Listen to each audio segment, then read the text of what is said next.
एक गांव में टीना और मीना नाम की दो बहनें रहती थीं। टीना कम पढ़ी लिखी थी, इसलिए उसका विवाह एक गरीब परिवार में हुआ। वहीं मीना की सुंदरता के कारण मोहन, जो एक अमीर व्यक्ति था, उससे विवाह कर लिया। मीना को पहले से ही अपनी सुंदरता पर घमंड था और विवाह के बाद उसे अपनी दौलत का भी घमंड हो गया। दोनों बहनें आसपास ही रहती थीं और जब भी मौका मिलता मीना टीना को उसकी गरीबी के कारण नीचा दिखाने की कोशिश करती। अरे टीना, तुम्हें पता है अभी अभी मेरे पति ने मुझे हीरे का हार दिलाया है और तुम्हारे खेत के पास वाला खेत भी हम खरीद रहे हैं। तुमने तो शादी के बाद कुछ भी नहीं खरीदा होगा, मगर कर भी क्या सकती हो? तुम्हारे पति के पास तो खाने का ठिकाना नहीं है, वो तुम्हें क्या खरीद कर देगा? टीना को मीना की बातें बहुत बुरी लगती थीं, लेकिन वह मन महसूस कर रह जाती। टीना के दिन बड़ी गरीबी में गुजर रहे थे। 2 वक्त की रोटी भी बड़ी मुश्किल से जुड़ पाती थी। कई बार उसने मीना से मदद की गुहार की, लेकिन मीना ने कभी उसकी कोई मदद नहीं की। मीना बहन, आज हमारे घर में खाने का एक दाना भी नहीं है। मेरे पति जमींदार के घर गए थे, लेकिन जमींदार ने पैसे देने से मना कर दिया। आज तुम थोड़े पैसे की मदद कर दो, हम तुम्हारे पैसे लौटा देंगे। अरे बहन, आज तुम पैसे मांगने आई हो? अगर तुम कल आती तो मैं तुम्हें थोड़े बहुत पैसे दे भी देती। मैंने तुम्हें बताया था ना कि हम तुम्हारे खेत के पास वाला खेत खरीद रहे हैं, इसलिए आज सुबह ही मेरे पति घर में जितने भी पैसे थे सब लेकर चले गए। घर में आज पैसे नहीं हैं। टीना ने कई बार मीना से मदद मांगी, लेकिन मीना ने कभी उसकी मदद नहीं की। एक दिन टीना ने सोचा, एक काम करती हूँ, मैं अपने भाई के घर जाकर उनसे पैसे मांगती हूँ। आगे बढ़ने पर उसे एक साधु बाबा दिखाई पड़े। अरे बाबा, इतनी गर्मी में आप ये भारी घड़ा लेकर कहाँ जा रहे हैं? कहीं नहीं बेटी, यही पास वाले गांव में मेरा घर है, वहीं पे ये घड़ा लेकर जा रहा हूँ। अच्छा, मैं गांव की ओर जा रही हूँ, लाओ अपना घड़ा मुझे दे दो। नहीं बेटी, नहीं, ये घड़ा मैं लेकर चला जाऊंगा, तू क्यों तकलीफ उठाएगी? अरे बाबा, मैं भी तो आपकी बेटी जैसी हूँ, लाओ दे दो मुझे ये घड़ा। टीना ने घड़ा ले लिया और दोनों साथ साथ गांव पहुँचे। टीना ने साधु बाबा के घर तक घड़ा पहुँचा दिया। उसके बाद टीना अपने भाई के घर पहुँची, लेकिन उसका भाई घर पर नहीं था। अरे भाभी, भैया कहाँ हैं? वो अभी घर पर नहीं है। अरे मुझे भैया से जरूरी काम था। क्या काम है, मुझसे कहो। अरे भाभी, मैं क्या बताऊं, अभी हमारे घर के हालात बहुत खराब हैं। हमारे पास 2 वक्त खाने के भी पैसे नहीं हैं। तो इसमें हम क्या कर सकते हैं? हमारे पास क्या कोई पैसों का पेड़ है जिसमें से तोड़कर तुम्हें दे दें? हमारे पास अब भी पैसे नहीं है। ठीक है, पैसे मांगने के अलावा कोई और काम हो तो बताओ, वरना यहाँ से जाओ। ठीक है भाभी, मैं चलती हूँ। दुखी होकर टीना अपने गांव वापस लौट गई। रास्ते में फिर उसे वही साधु बाबा मिलते हैं। अरे बेटी, इधर आओ। तू इस गांव में किसके घर आई थी? बाबा, मैं अपने भैया के घर पर उनसे मदद मांगने आई थी। टीना ने अपनी पूरी कहानी बाबा को सुनाई। बेटी, तू ले, इन तीनों मटकों में से कोई एक मटका ले ले। क्यों बाबा? बेटी, तू इतनी दूर से पैदल चलकर आई है और इतनी दूर पैदल चलकर जाएगी। इस मटके में लड्डू है, अगर रास्ते में तुझे भूख लगे तो निकाल कर खा लेना। नहीं बाबा, मुझे नहीं चाहिए, आपने मुझसे पूछा वही बहुत है। अरे बेटी, ले ले, तू भी तो मेरी बेटी जैसी है। बाबा के बार बार कहने पर टीना ने बाबा से मटका ले लिया। बाबा, अब मैं चलती हूँ, वरना मुझे घर पहुँचते पहुँचते शाम हो जाएगी। टीना अपने घर की ओर चल दी। जब उसने मटके को खोला तो वह चौंक गई। अरे बाप रे, सोने के मोहरे, वह भी इतनी सारी। क्या हुआ टीन? इतने सारे सोने के मोहरे। मैं सच कह रही हूँ, मुझे यह मटका एक बाबा ने दिया था। टीना, लगता है रब ने हमारी सुन ली। तुम सच बोल रही हो? मुझे तो विश्वास ही नहीं हो रहा है। टीना और उसके पति की खुशी का कोई ठिकाना नहीं था। फिर उन्होंने गांव में खेती योग्य जमीन खरीद ली। टीना की तरक्की देखकर मीना को बहुत जलन हो रही थी। अरे सुनती हो जी, ये मेरी बहन इतनी पैसे वाली कैसे बन गई?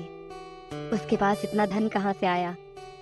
कुछ दिन पहले तो ये मेरी बहन भिखारी जैसी मेरे घर भीख मांगने आई थी, और अब तो हमसे भी ज्यादा पैसे वाली हो गई है। हाँ, मैं भी यही सोच रहा था। तुम्हारी बहन का पति लोगों के खेतों में मजदूरी का काम करता था और एकदम से इतना पैसा कहां से आया? मगर कुछ दिन पहले तुम्हारी बहन को तुम्हारे भाई के घर की ओर जाते हुए मैंने देखा था। क्या भैया के घर की ओर गई थी? हाँ, मुझे तो लगता है भैया के घर से इतना सारा धन दौलत लेकर आई होगी। मगर तुम्हारा भाई कैसा है जो सारा धन छोटी बहन को ही दे दिया? उसकी बहन तुम भी तो हो ना। भाई के लिए दोनों बहनें समान हैं, तो फिर दोनों बहनों को बराबर हिस्सा देना चाहिए। तुम बिल्कुल ठीक कह रहे हो। भैया की संपत्ति पर जितना उसका अधिकार है उतना ही मेरा अधिकार है। हम लोग कल सुबह ही मेरे भाई के घर चलेंगे।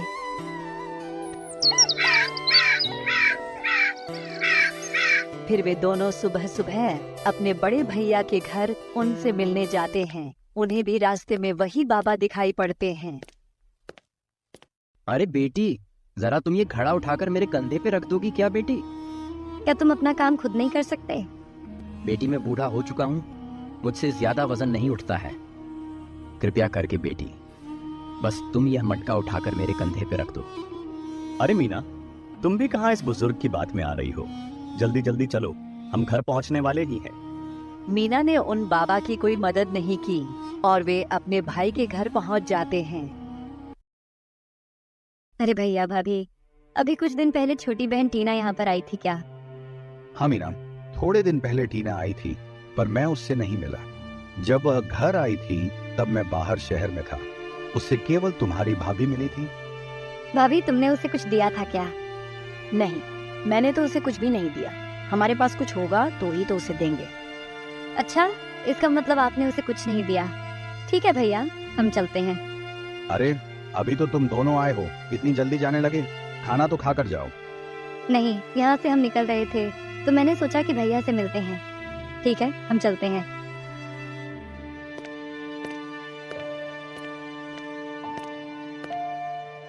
भैया ने तो उसे कुछ भी नहीं दिया, तो फिर इतना सारा धन दौलत कहाँ से मिला? मैं भी वही सोच रही हूँ। इतनी धूप में चलने के बाद मुझे बहुत जोर से प्यास लग रही है। तुम जाकर कहीं से जल्दी से पानी ले आओ, मुझे चक्कर जैसा लग रहा है। भैया के घर प्यास नहीं लगी क्या? अरे, तब मुझे प्यास नहीं लग रही थी, अब मुझे बहुत जोर से प्यास लग रही है। उन्हें एक झोपड़ी दिखाई देती है। वह झोपड़ी उन्हीं बाबा की थी। क्या हुआ बेटी, मेरे घर की तरफ कैसे आना हुआ? बाबा, एक लोटा पानी मिल सकता है क्या? क्यों नहीं बेटी? बाबा, हमने तो तुम्हारी मदद करने से इनकार कर दिया था, तो भी तुमने हमें पानी दिया है। तो क्या हुआ बेटी, वो तुम्हारा कर्म था, ये मेरा कर्म है। अरे बेटी, मैं तुम दोनों को पहली बार इस गांव में देख रहा हूँ। तुम दोनों इस गांव में किसके घर आए हो? बाबा, इस गांव में मेरे बड़े भैया रहते हैं, उनसे मिलने हम इस गांव में आए हैं।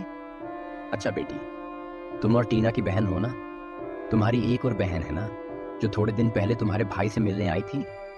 बाबा, वो थोड़े दिन पहले भैया से मिलने आई थी, मगर बाबा तुम्हें कैसे पता?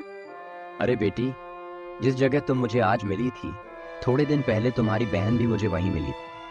उस बेचारी बच्ची ने मेरा घड़ा मुझसे लेकर मेरे झोपड़ी तक उसे पहुंचाया। मगर बाबा, तुम्हें पता है, जब से मेरी बहन भैया के घर से होकर आई है, तब से उसके पास बहुत धन दौलत हो गई है। बताता हूँ बेटी, बताता हूँ। उस बच्ची के पास जो भी धन दौलत आई है, वह उसकी अच्छी नीयत और अच्छे कर्मों की वजह से आई है। बाबा, मुझे तुम्हारी बात कुछ समझ नहीं आ रही। और मेरी बहन के ऐसे क्या अच्छे कर्म हैं जो उसे इतना सारा धन दौलत मिल गया? कर्म और नीयत अच्छे होने से ही इंसान धनवान हो सकता है। ये कैसी बात कर रहे हो बाबा? बताता हूँ बेटी, बताता हूँ। ये जो मटके यहाँ रखे हैं, ये साधारण मटके नहीं हैं। ये मनुष्य के कर्मों और उसकी नीयत के परिणाम देने वाले मटके हैं।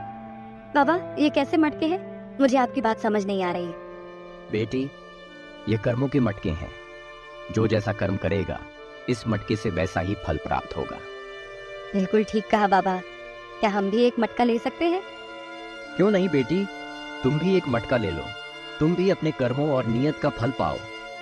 मीना को भी बाबा ने एक मटका दे दिया और वे दोनों वहाँ से चले जाते हैं। रात के समय जब वे मटका खोलते हैं तो उनके मटके में से बहुत सारे कीड़े मकोड़े निकलने लगते हैं। बाप रे, हमारे मटके में से तो कीड़े मकोड़े निकले। यह हमारे कर्मों के हिसाब से बिल्कुल सही मिला है। हम लोग बहुत लालची थे, तुम्हारी बहन बेचारी मजबूरी में हमारे पास कुछ पैसे मांगने आई थी, लेकिन हमने उसकी मदद नहीं की। ऐसे कर्म करने के बाद हम लोग अच्छे फल की अपेक्षा कैसे कर सकते हैं? तुमने बिल्कुल ठीक कहा। मुझे अपने पैसों का बहुत घमंड था। मैंने अपनी बेचारी बहन की मजबूरी नहीं समझी। मैंने अपनी अमीरी से उसे हमेशा नीचा दिखाने की कोशिश की। मीना और उसके पति को अपनी गलती का बहुत पछतावा होता है और टीना से माफी मांगती है